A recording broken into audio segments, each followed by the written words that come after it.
This is a review of my Rockpals 3000 watt generator. Right now I am in normal mode, not economy mode. You can see I'm 50 to 30. And I've got 2 blue lights, which is good.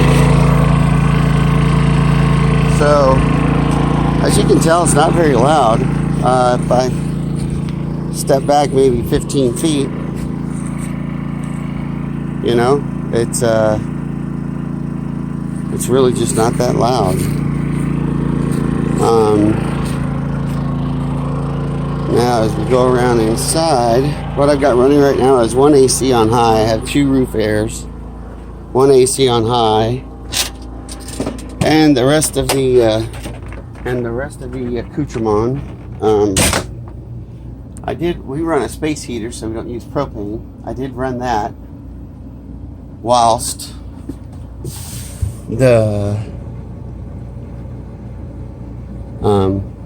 generator was running. So let's turn that on. 78. So that's drawing probably a good 8-10 amps. Also, we have our recreational refrigerator, and that's running.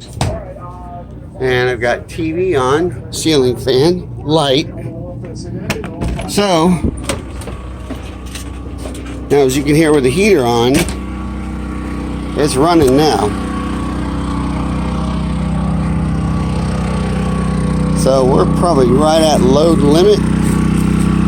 But again, not as loud as you would think. I don't even have an hour on this thing, but I did want to put it under load just to make sure in the event of a power outage we would be able to run the necessary appliances that we run. So I'm going to go and turn the heater off and then shut the generator down and talk some more about itself.